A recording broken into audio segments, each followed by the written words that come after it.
Всем привет, меня зовут Элина Федорова, добро пожаловать на мой канал. Если вы впервые смотрите мои видео, не забудьте подписаться. Также ссылку на свой инстаграм я оставлю внизу. Сегодня, ребята, я решила для вас записать видео на личную тему, на тему отношений между парнями и девушками, потому что вот уже День Святого Валентина, и мне показалось, что эта тема будет довольно-таки актуальной. А мы сегодня с вами поговорим о том, почему так сложно найти хорошего парня, где вообще эти хорошие, идеальные парни обитают, почему сложно построить серьезные отношения и какие ошибки допускают девушки в отношениях с парнями. Это будут мои личные рассуждения по этому поводу, которые, естественно, не являются истинной последней инстанцией. Прежде чем начинать новые отношения, искать себе парня, думать об этом, вам нужно избавиться от груза прошлых отношений.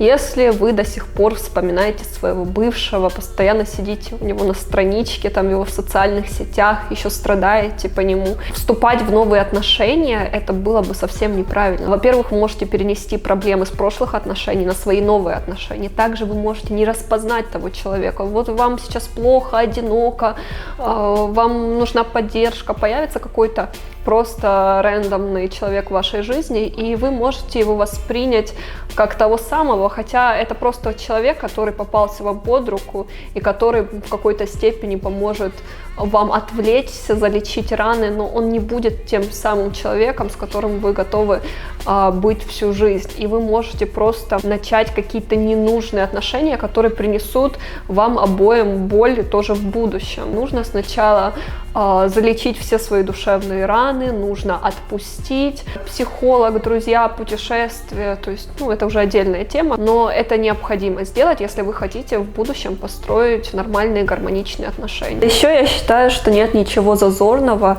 и даже более того скажу, это необходимо, чтобы в своей голове четко нарисовать образ того человека, с которым вы хотите построить серьезные отношения. То есть это может быть и внешность, если она для вас важна, это, естественно, перечень пунктов, тех качеств, которые для вас важны и которые необходимы для того, чтобы вы могли представить свое будущее с этим человеком. Это очень важно, потому что многие девушки, они настолько занижают планку. Вот даже судя по моему видео, которое я записывала, где я рассказывала о том, какие качества мужчин для меня важны и с какими бы мужчинами я бы никогда в жизни не стала бы строить серьезные отношения, там было на примере моего мужа. Так многие девушки в комментариях написали о том, что да, это нереально, идеальных не бывает, это вымирающий вид, либо это я придумала что-то. Хотя я там вообще не говорила ни о чем сверхъестественном. То есть это были просто какие-то обычные человеческие, сугубо человеческие вещи, как, не знаю, любовь, уважение, поддержка. Для многих девушек это что-то запредельное, они даже в это не верят. И если вы в это не верите, если в вашей голове вам кажется, что это просто что-то нереальное, конечно же, вы это не получите. Притяните к себе того парня, который в вашем мире, в вашей голове для вас реален. То есть и он будет с рядом каких-то недостатков. Вы сами к себе такого притягиваете.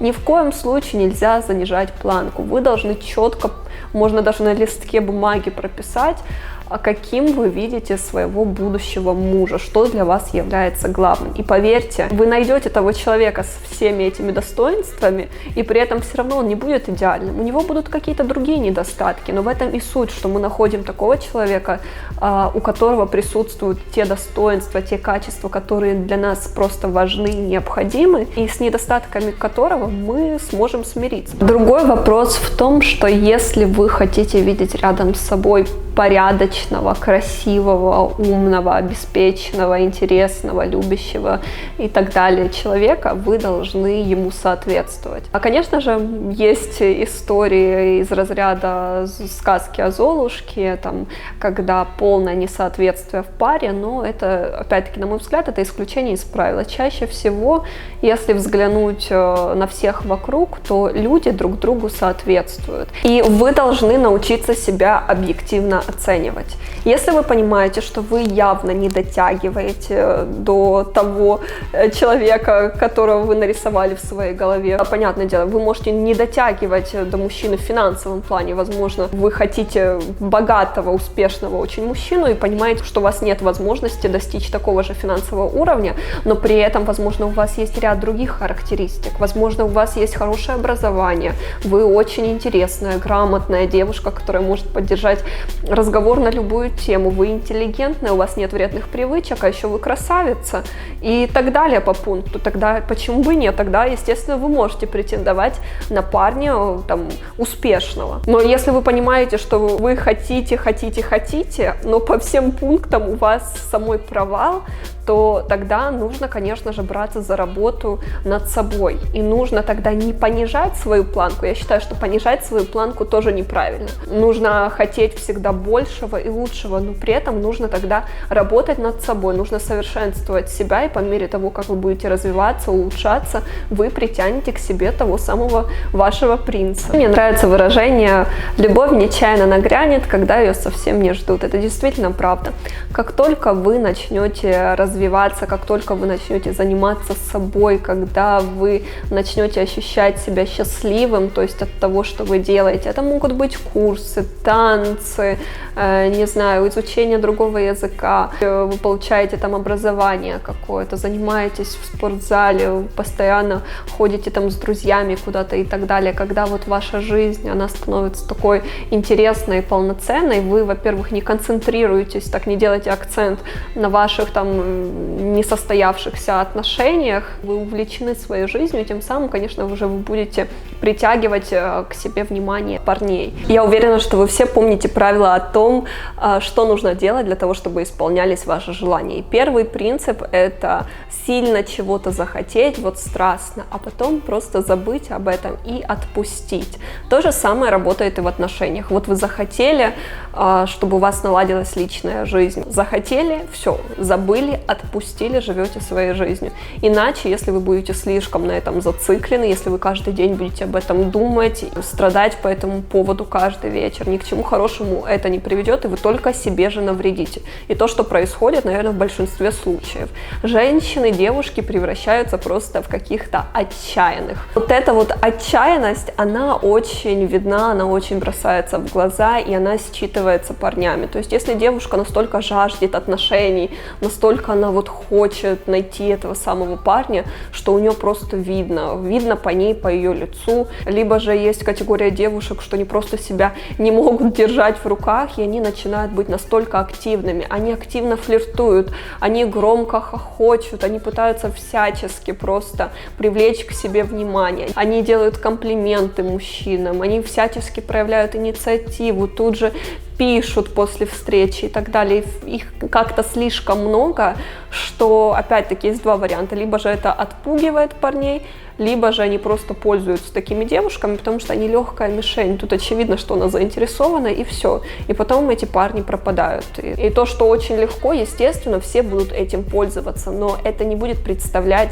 для кого-то какую-то ценность, к этому не будут стремиться, этого не будут желать. А мужчина по своей природе, он завоеватель, и, конечно же, ему не будет интересно, если все будет так просто, и если он будет наверняка знать, что эта девушка в нем заинтересована, и что все и так уже понятно, очевидно. И поэтому, девушки, если вы у себя это замечаете, нужно бороться с этим, нужно искоренять это, потому что вы собственными же руками просто портите свою жизнь и совершаете просто ужасную ошибку, которая не позволит вам никогда построить нормальных, серьезных отношений. И даже если отношения и начнутся какие-то, все равно в них будет ряд проблем. Поверьте, достаточно ненавязчивого какого-то нейтрального разговора с парнем, просто улыбки для того, чтобы парня заинтересовать. Если вы ему понравились, он от вас никуда не денется. Для этого не обязательно активничать больше.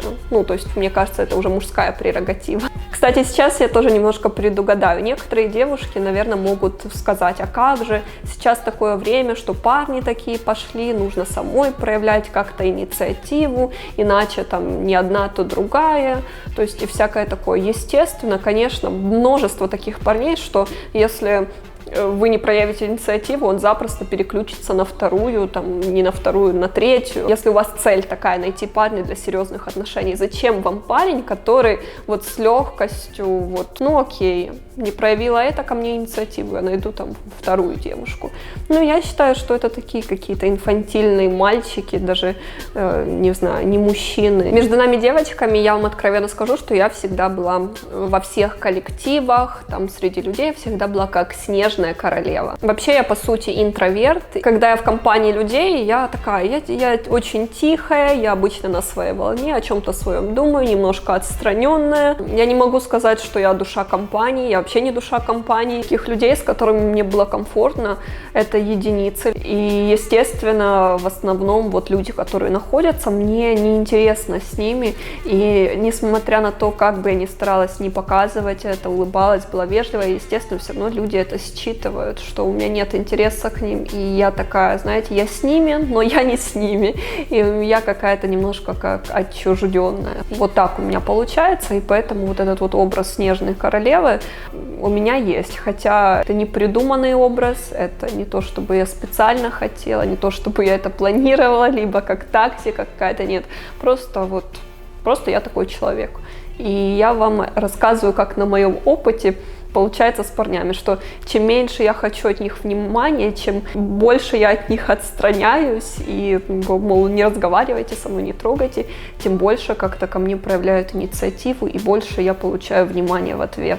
Поэтому, возможно, это кому-то поможет. Если вы хотите найти парня, возможно, тоже стоит быть немножко такой неприступной. Где лучше всего знакомиться с парнями? Ну, я вам скажу так, где бы я точно не стала знакомиться с парнем. Я бы никогда в жизни не стала знакомиться с парнем где-то в ночном клубе. Мне вообще кажется, что это не самое лучшее место, потому что, ну, я вообще не люблю такие места, и я бы не хотела себе найти парня, который бы любил там, например, часто бывать.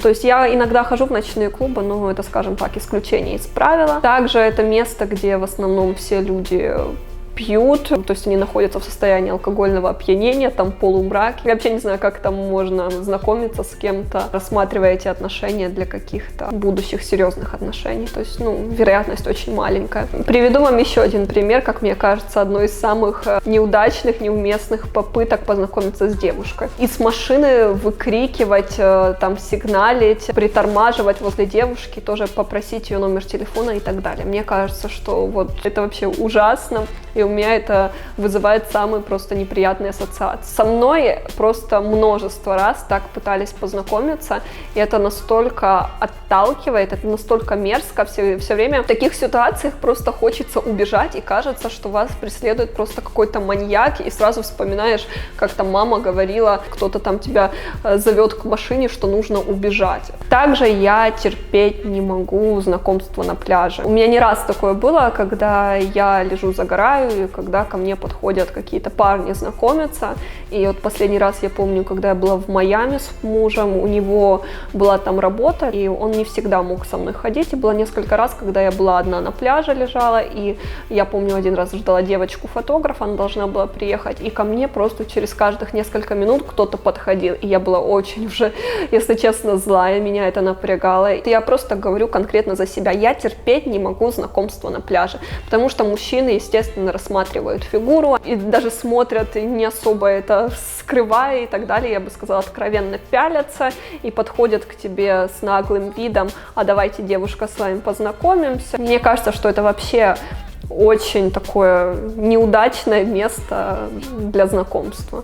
Мне кажется, что лучше знакомиться в каких-то более приличных, интересных местах, заведениях, на каких-то хороших мероприятиях, приличных вечеринках. А когда это друзья друзей, знакомые знакомых, которые там представляют вас друг другу, это уже круто, потому что это уже априори говорит, что у вас есть что-то общее. Если у вас у вас же, естественно, хорошие, приличные друзья, и, соответственно, вероятность того, что они вас познакомят тоже с хорошим человеком, она тоже как бы уже выше. Если это какая-то работа, возможно, ваша, какой-то совместный проект, какое-то путешествие, то есть, ну, мне кажется, так все-таки лучше знакомиться, чем в каких-то сомнительных заведениях. То есть вы должны отдавать себе отчет, что если вы знакомитесь с парнем в таком каком-то месте, то, опять-таки, конечно же, вероятность того, что ваши отношения окажутся несерьезными, либо же отношение этого парня будет к вам несерьезным, ну, оно велико. Да, можно познакомиться где угодно, и даже на улице, и даже в парке, прогуливаясь с собакой, на пробежке, в спортзале, в кафе, в ресторане. В принципе, теоретически можно познакомиться где угодно, но согласитесь, что вероятность того, что вы встретите того самого порядочного, хорошего, успешного парня в соответствующем месте, она возрастает. Поэтому я бы вам все-таки рекомендовала знакомиться с парнями действительно в каких-то, я же говорю, соответствующих тому местах, то есть где собираются люди определенного контингента. Мне кажется, то, как мужчина с вами пытается познакомиться, это тоже говорит о многом, о том, какой вообще он, насколько он умен, насколько он тактичен, воспитан и так далее. То есть на такие вещи, кстати, тоже нужно обращать внимание. А еще мне кажется, что очень многое зависит от женственности. Мне кажется, что это самое важное качество, особенно если мы говорим о построении отношений с противоположным полом. Наверное, большинство мужчин на вопрос о том, какие им нравятся девушки, они ответят женственные. И понятно, в это понятие каждый вкладывает свой какой-то смысл. Каждый человек может привести там 10 слов синонимов, там, как он это видит. Это легкое, это гармоничное, доброе, хозяйственное, сексуальное и тому подобное. То есть это будет множество слов о том, что такое вообще женственность. И понятное дело, речь тут идет не только о внешних атрибутах, там длинные волосы, ношение юбок, платьев. Тут все гораздо глубже. И, наверное, и целого видео не хватит, чтобы говорить по этому поводу. То есть это очень емкая, как мне кажется, тема. Я думаю, что те девушки, у которых женственность очень хорошо развита, как раз таки притягивают больше всего к себе парней. Они получают больше внимания. Чем женственнее девушка, тем более мужественные мужчины к ней притягиваются. И понятное дело, что каждая девушка, женщина, она женственна в той или иной степени, но все равно это, скажем, разное процентное соотношение. У кого-то это 30%, у некоторых это все 80%. Я верю в то, что это можно, в принципе, развивать в себе. У некоторых это врожденное, да, они всегда такими были. А некоторые там в процессе взросления, то есть они в себе это развивали. Ну, а сами как считаете? Я думаю, что вы наверняка тоже в своих каких-то коллективах замечали, какие девушки больше всего нравятся парням. Тоже напишите мне, кстати, в комментариях. Очень важно научиться себя чувствовать полноценным, гармоничным, счастливым человеком, вне зависимости от того, есть в вашей жизни парень или нет. Потому что все то, что говорят там, ой, мы там две половинки и так далее, ну это образно говоря, а на самом деле человек, он уже полноценный, он целостный. И ваша жизнь не должна зависеть от другого человека. Вы должны излучать радость, счастье. И вот только два полноценных, гармоничных человека, когда они встречают друг друга, когда они влюбляются, тогда действительно получается крепкий союз, когда люди идут по жизненному пути вместе, когда они смотрят в одном направлении и достигают целей, и все у них круто. Только так. Не должно быть никакой нездоровой зависимости от другого человека. На этом, ребята, у меня все. Я очень надеюсь, что видео вам понравилось. Если да, ставьте лайк, а мы с вами скоро увидимся. Всем пока!